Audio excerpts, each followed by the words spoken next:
tanaman itu pada intinya tidak boleh kekurangan air, begitu juga tidak boleh kelebihan air.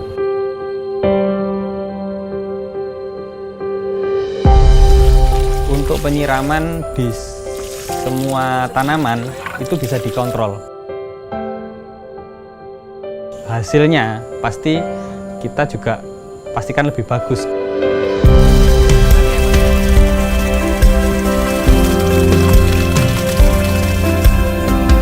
Pertanian adalah sumber pangan dunia.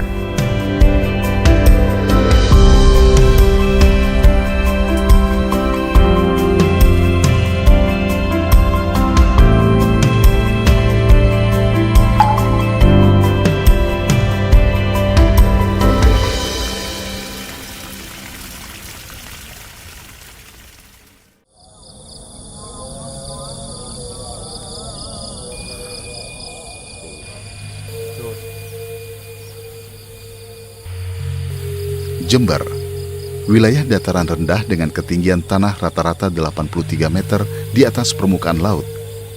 Sejatinya merupakan daerah yang cukup subur dan sangat cocok bagi pengembangan komoditi pertanian dan perkebunan. Jember selama ini dikenal sebagai salah satu daerah lumbung pangan di Provinsi Jawa Timur.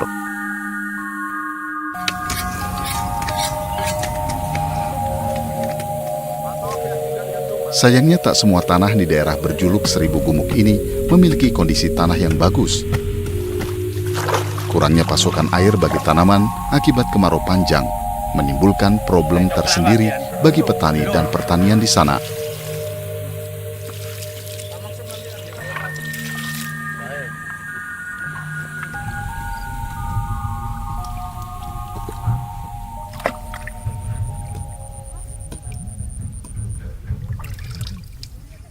Ya, kekeringan menjadi masalah klasik yang dialami petani di musim kemarau.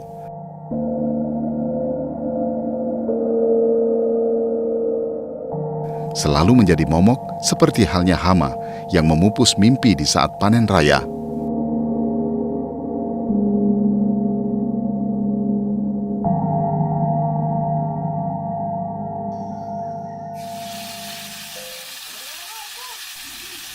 Air memang menjadi sumber kehidupan di muka bumi. Bukan sekedar penghilang dahaga bagi setiap makhluk hidup, tetapi menumbuhkan tunas bagi tanaman. Keberadaan sumber air bagi pertanian selalu menjadi problem besar bagi daerah yang mengalami kekeringan.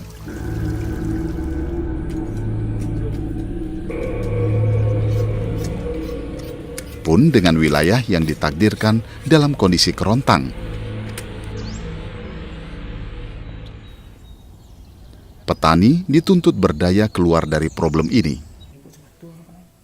Terpuruk dengan kondisi pertanian miliknya yang sulit menghasilkan panen optimal akibat minimnya sumber air, menggerakkan seorang Arum Sabil berpikir keras, memutar otak, berkreasi, dan berinovasi, menciptakan teknologi pertanian yang mampu ia aplikasikan di pertanian dan kebun miliknya.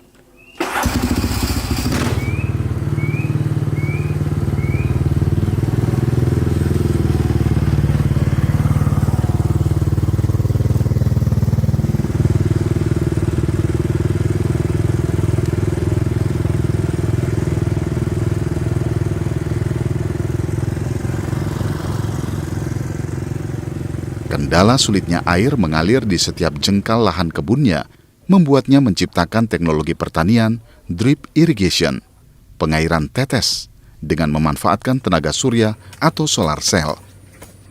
Pertama kali yang saya lakukan karena tanaman itu pada intinya tidak boleh kekurangan air, begitu juga tidak boleh kelebihan air.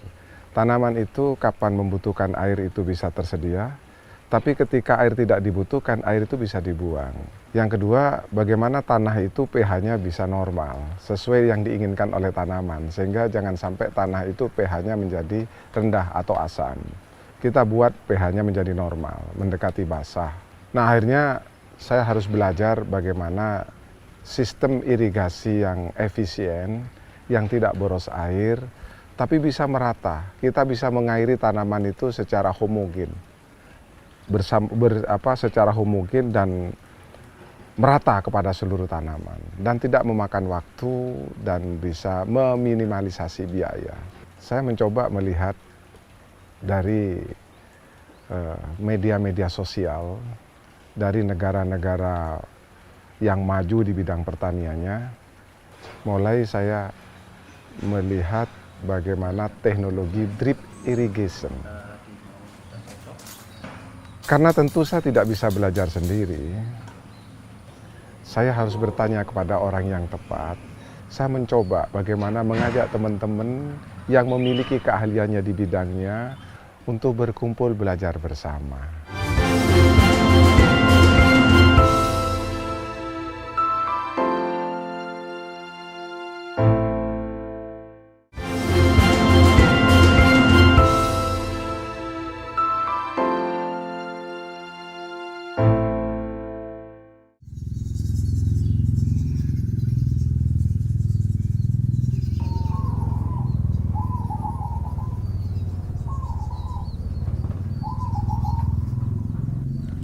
Terus berinovasi menghasilkan teknologi pertanian yang mampu menjawab keterbatasan sumber air sebagai elemen utama bagi kebunnya, dilakukan Arum Sabil dengan menggandeng petani-petani lainnya.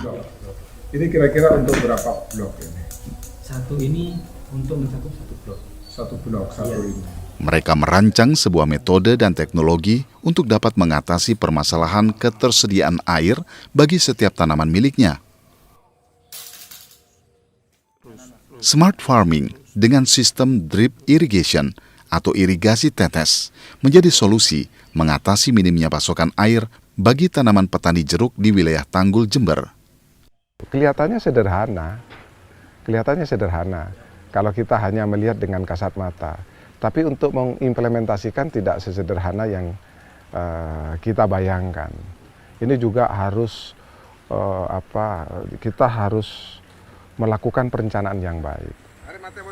Karena di situ drip irrigation ini juga kita harus tahu tentang debit air, tekanan air, itu juga harus paham.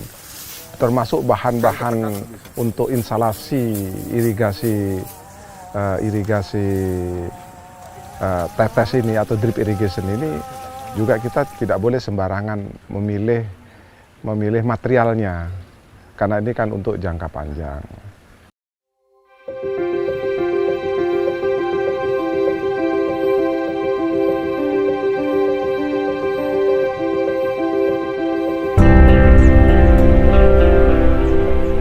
Drip irrigation atau irigasi tetes menjadi metode irigasi yang menghemat air, khususnya bagi daerah pertanian dan perkebunan yang mengalami kesulitan air, terutama kekeringan saat kemarau panjang.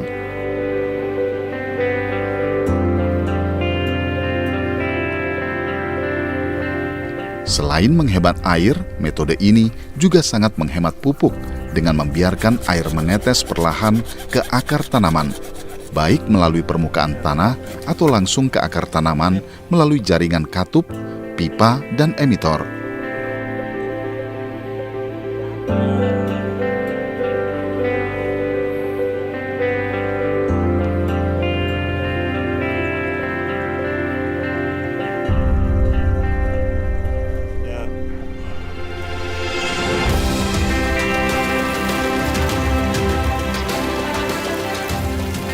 Penggunaan air yang sesuai dengan kebutuhan tanaman saja, dengan tidak mengalirkan air ke semua area, juga sangat menghemat tenaga dalam penyiraman. Pengaturan pada sistem irigasi tetes menggunakan timer yang bisa diatur jadwal dan kebutuhan air bagi tanaman.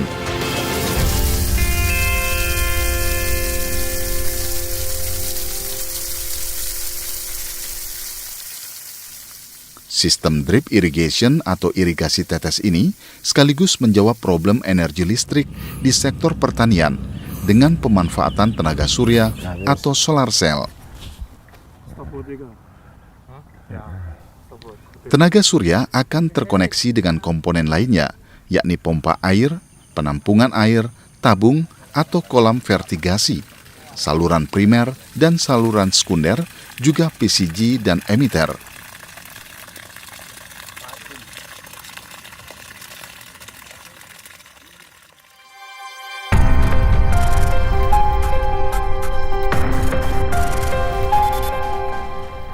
Cara kerja sistem irigasi tetes ini melalui tenaga surya yang akan menggerakkan pompa air dan menghisap air yang berasal dari sumber air yang kemudian ditampung untuk selanjutnya dialirkan ke dalam kolam vertigasi.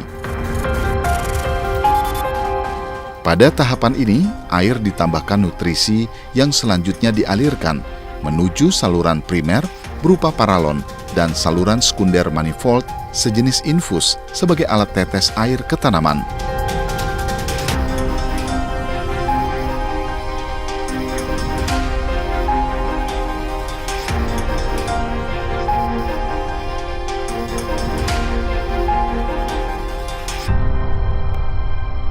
Untuk keunggulan sistem ini, satu, free energy, memang kita udah tanpa menggunakan listrik lagi, tanpa menggunakan BBM.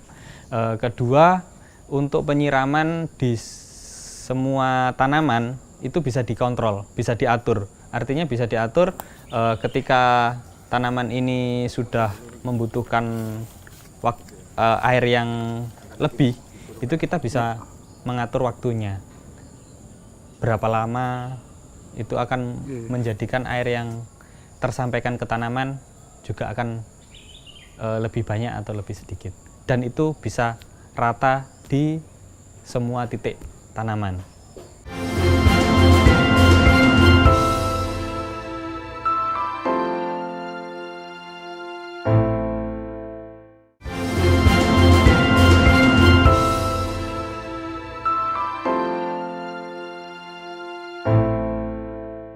Jenengan mulbet.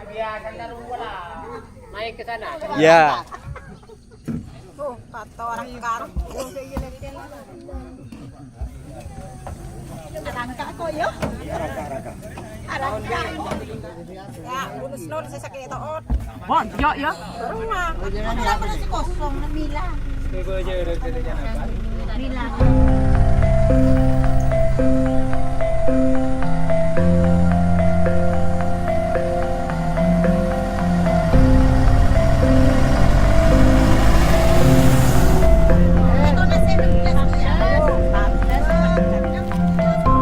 Menggarap ladang dan kebun sejak pagi hari menjadi rutinitas para petani di daerah Tanggul Jember ini.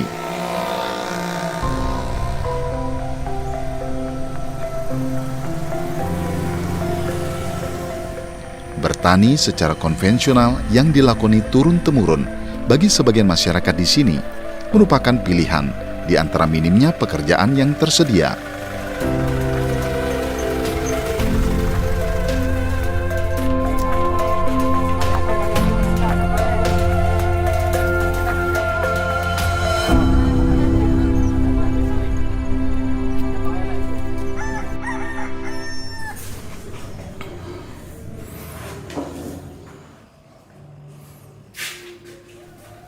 Maksum Ashari, satu di antara ratusan petani konvensional di daerah ini, menggeluti profesi petani berpuluh-puluh tahun, sebenarnya bukan menjadi pilihan terbaik di hari tuanya. Bertani secara konvensional dengan hasil panen yang kerap kali kurang memuaskan, mengusik batin dan pikirannya untuk mencari metode baru bagi tanamannya. Cara-cara konvensional tak lagi efektif untuk mendongkrak hasil panen jeruknya. Ya susahnya banyak juga, Pak.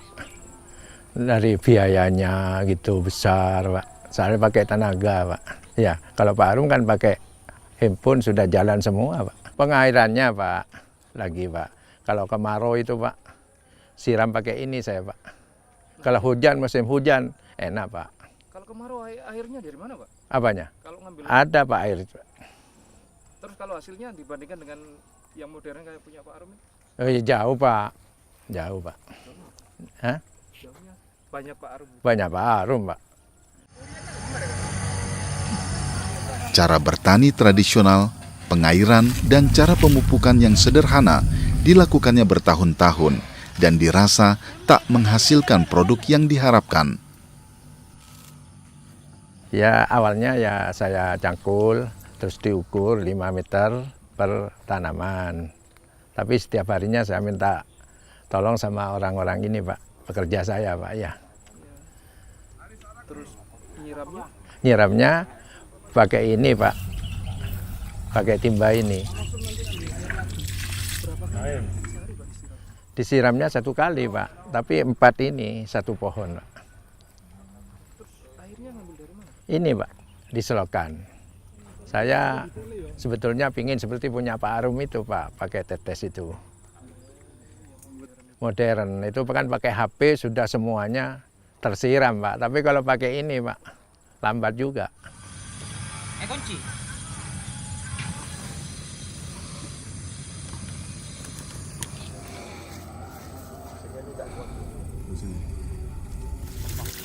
Kalau saya melihat sebenarnya justru kalau menggunakan sistem drip irrigation yang saya miliki ya, itu kan juga tidak harus menggunakan smartphone karena ada petani yang juga masih belum paham tentang bagaimana menggunakan teknologi digital ini. Bisa saja kita tetap menggunakan drip irrigation secara manual dengan misalnya menggunakan pendorong tetap solar cell, tidak menggunakan itu, tidak menggunakan smartphone ya. Tapi juga bisa nanti pendorongnya tidak menggunakan solar cell, tapi juga menggunakan pompa air yang biasa, diesel yang bisa diangkat kemana, secara portable. Saya pikir itu bisa dilakukan dan setelah saya hitung-hitung, justru menggunakan sistem drip irrigation ini justru akan lebih efisien kita melakukan usaha pertanian, perkebunan dan termasuk peternakan pun juga begitu.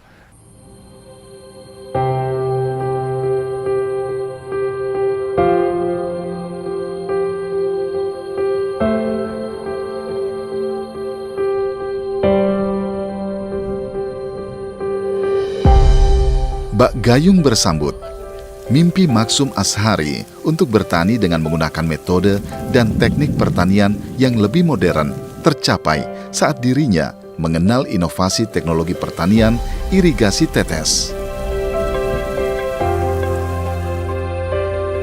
Sistem irigasi yang dirasa lebih efektif dan efisien dalam pemanfaatan air di daerah tandus.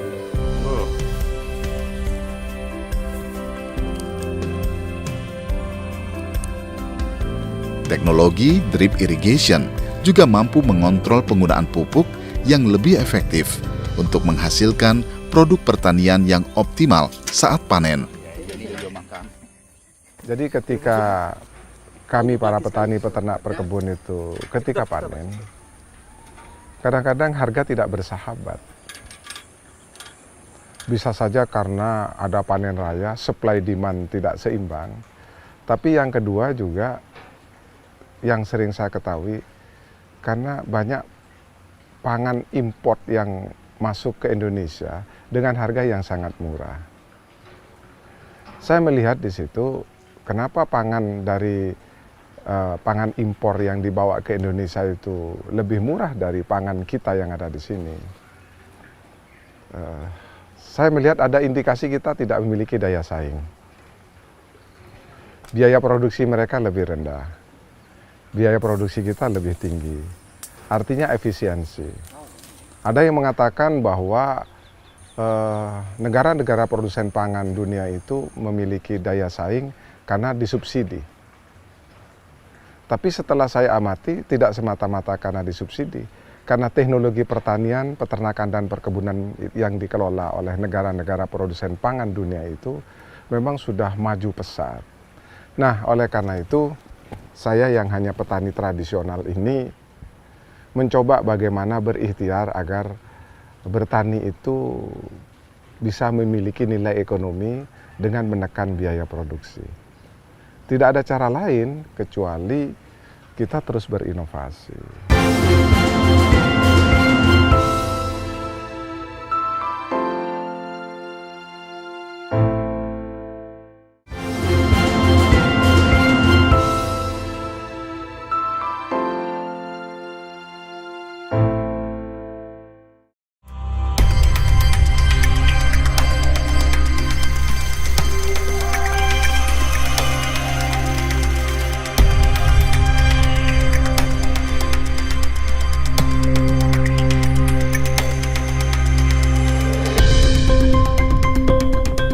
Pemanfaatan layanan big data berbasis cloud, Internet of Things, GPS, dan drone dalam sektor pertanian telah mampu meningkatkan kualitas produksi dalam industri agrikultur.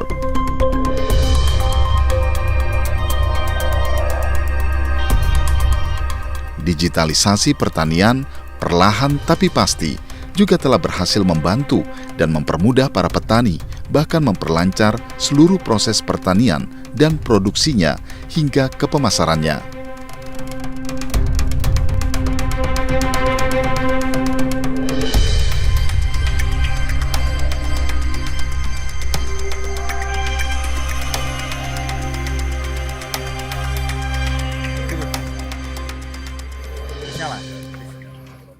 Penerapan smart farming bukan hanya sekedar penerapan teknologi semata, tetapi kunci utamanya adalah data yang terukur.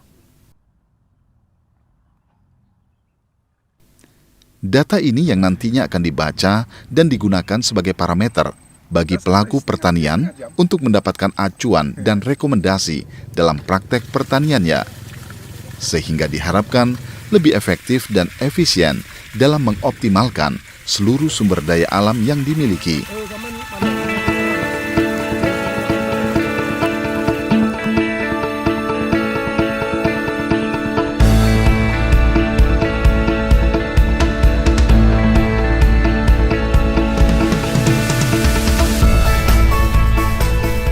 Inovasi teknologi drip irrigation atau irigasi tetes telah berhasil meminimalkan kehilangan air yang mungkin dapat terjadi akibat perkolasi, evaporasi, dan aliran permukaan.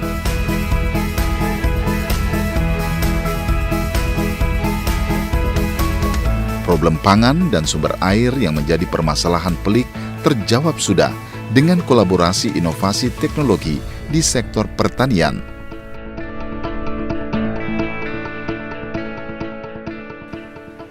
Pertanian adalah sumber pangan dunia. Artinya, seluruh masyarakat di muka bumi ini, dari seluruh bangsa-bangsa di muka bumi ini, tentunya membutuhkan pangan. Dan pangan itu sumbernya adalah dari pertanian, peternakan, dan perkebunan. Pertanian, peternakan, dan perkebunan ini memiliki multiplier efek yang positif dan sangat luas. Sehingga, bagi mereka yang tidak memiliki ladang, atau kebun, atau kandang untuk beternak, mereka tidak harus melakukan secara langsung dalam beternak, bertani, dan berkebun. Tapi sebenarnya bagaimana kita berbagi peran masing-masing untuk membesarkan pertanian ini.